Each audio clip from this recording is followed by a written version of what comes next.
संसारा बैसला दारे काळ उषा पाहतो उंदीर घेऊन जाय भुका पैसा काढलो काने तसे आजा पुत्र राहे खाटिकाचे घरी कासा वाचे गाय वाचे कैशी किंवा कैसी वाचे पाहतो उंदीर घेऊन जाय भुका पैसा काढलो काने तसे तुका म्हणे करा काही काढा काढे जाते ऐसी घडी पुन्हा नये पाहतो उंदीर घेऊन जाय भुका.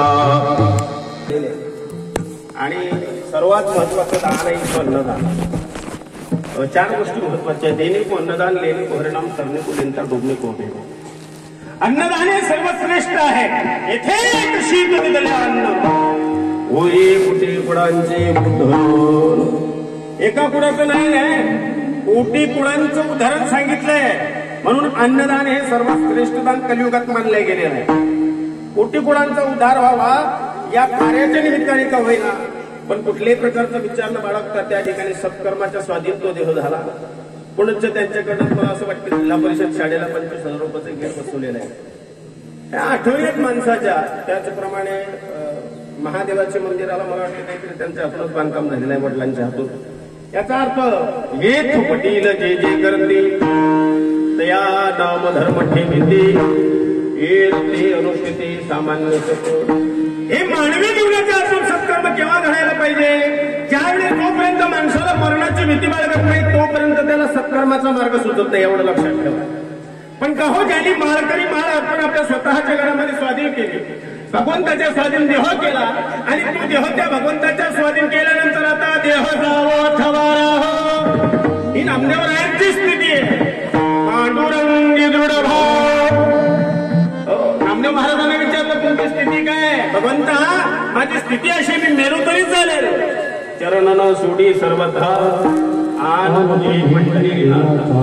अट्टहास जीवनामध्ये असला की एकदा आता नित्यनेम करायला सुरुवात झाली. आता सत्कर्म तर सत्कर्मच करायचंय. कुकर्म करून मला मरायचं नाहीये, मला सत्कर्म करून मेल्यावरती जिवंत राहायचंय.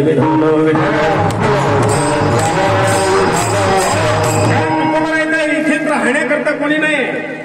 सगळ्यांचं ज्याची पार्सल झालं त्याचं तेरव निश्चित आहे. बॅन माझ्या वाजला त्याचा मोबाईल माझ्या नक्कीच.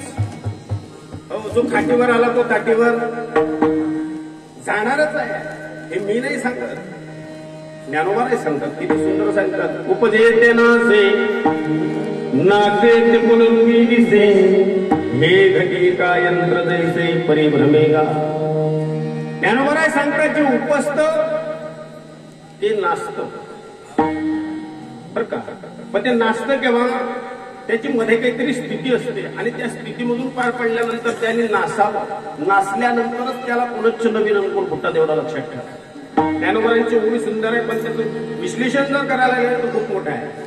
महाराज म्हणतात शेतामध्ये शेतकऱ्याने बी पेरलं आणि बी पेरल्यानंतर चांगलं पेरलं का वाईट पेरलं? पटकन बोला.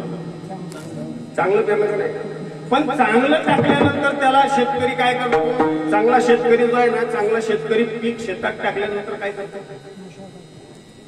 सर्वात पहिली गोष्ट प्रक्रिया अशी आहे, चांगला शेतकरी शेतात पीक टाकल्यानंतर पहिली गोष्ट 2-4 त्याच्यावर मोठा माती फेकतो.